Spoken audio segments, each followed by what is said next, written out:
So let's compare BLM and Free Palestine. Both movements are fueled by ignorance, selective outrage, and this herd instinct.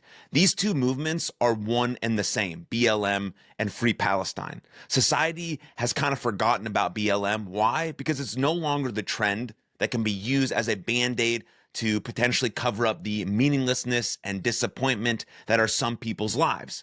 Like sheep who lost sight of the field, they moved on to the next moral pasture. The names change, the slogans change, but really the behavior stays the same.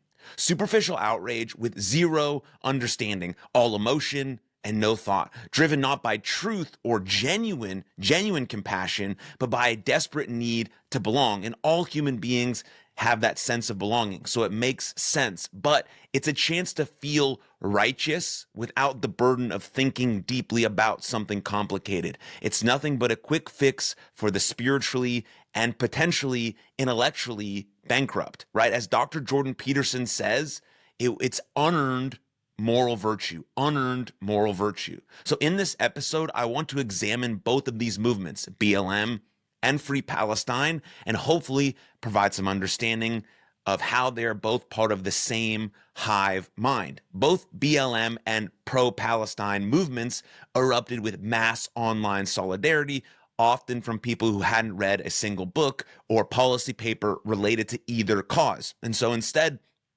they reposted, black squares and ceasefire now slogans mimicking their favorite celebrities, influencers, and pop culture figures like, NPCs following a script. The Black Square movement on Instagram back in June 2020 remains like, peak cringe activism. It's like pinnacle of cringe activism. Millions of people with zero understanding of racial policy or justice reform posted a black image to stand, quote unquote, stand in solidarity. It was like pure social pressure dressed up as virtue. Again, unearned moral virtue.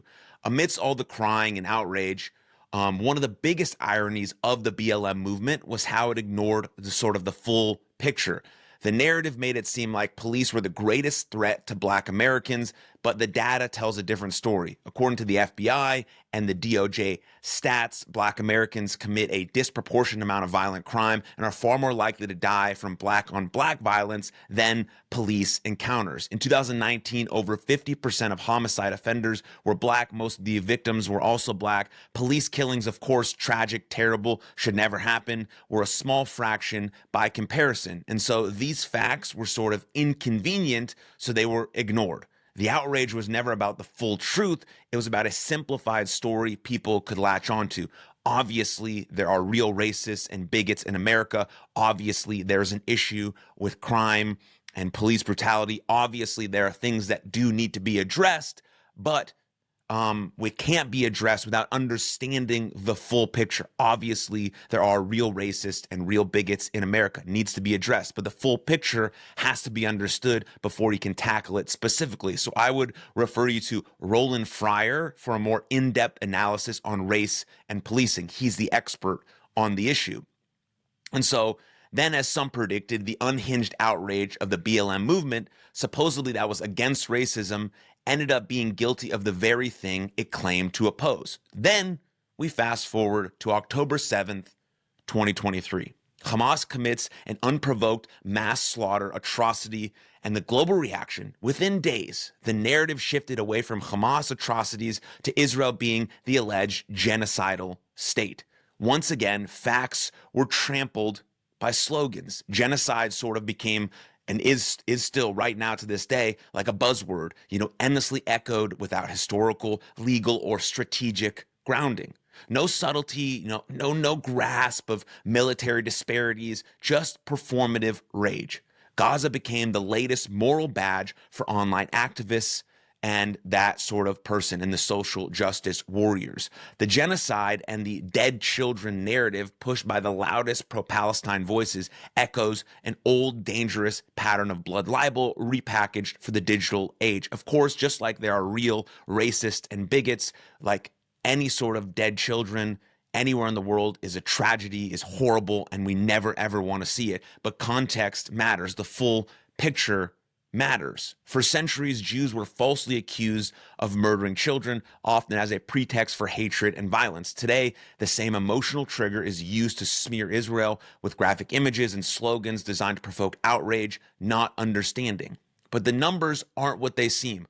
Hamas has been repeatedly caught exaggerating death tolls, failing to distinguish between civilians and combatants. They also use child soldiers. This is very important to understand. Often boys under 18 and then fold their deaths into civilian casualty counts. According to multiple reports, including from the IDF and independent analysis, many of the so-called children killed were actively fighting or being used as shields in urban warfare.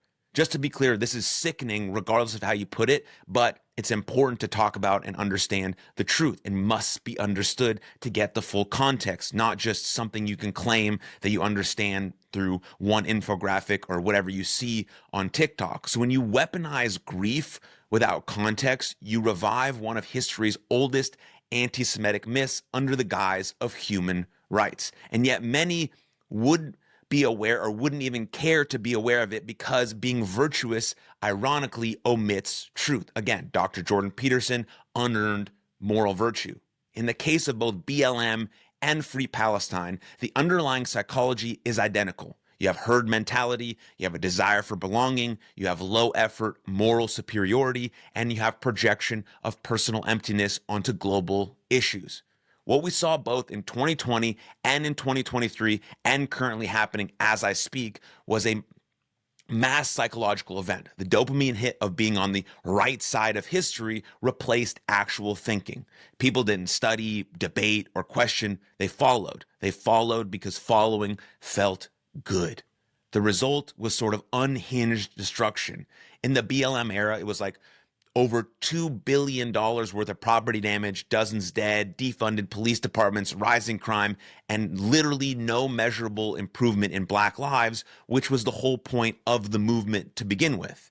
In the Free Palestine era, it was, mob harassment of Jews continuing now, vandalism, false genocide accusations, and an open celebration of terror groups. Neither movement encouraged nuance or critical thinking. Instead, it fueled outrage, division, and performative gestures that demanded no understanding or personal cost. And so you take the All Eyes on Rafah campaign, for example, in May 2024. An AI-generated image went viral, shared over like 44 million times, portraying the Israeli airstrike as a genocidal massacre. In reality, reports showed that the strike targeted Hamas operatives. Civilian deaths, of course, always tragic no matter what, were far fewer than claimed, estimated between 35 and 45. Those making those posts ignored the fact, like Hamas tunnels used for smuggling weapons, and painted a very simplified narrative. For most, sharing the image was enough. No need to verify details or understand Gaza's geography. The goal was never to be accurate. It was to feel like you were doing the morally right thing. Again, unearned moral virtue.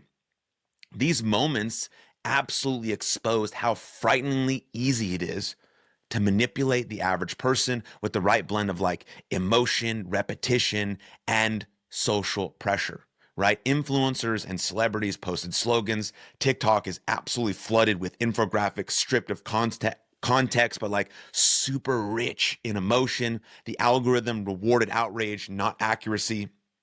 And within days, millions had absorbed a narrative that couldn't even explain it, but shared it with super confidence anyways. I mean, that's a serious issue that we're going to have to continue to keep combating if we want the truth to win. And so social media transformed real human suffering into aesthetic branding, creating a kind of like collective hypnosis. Ultimately, what movements like BLM and Free Palestine reveal is that we're not meant to be this plugged in, this reactive, this emotionally addicted to global causes that we barely understand. Social media has become the perfect propaganda tool, and unfortunately, it's been extremely effective, and it's not going anywhere and will continue to be used.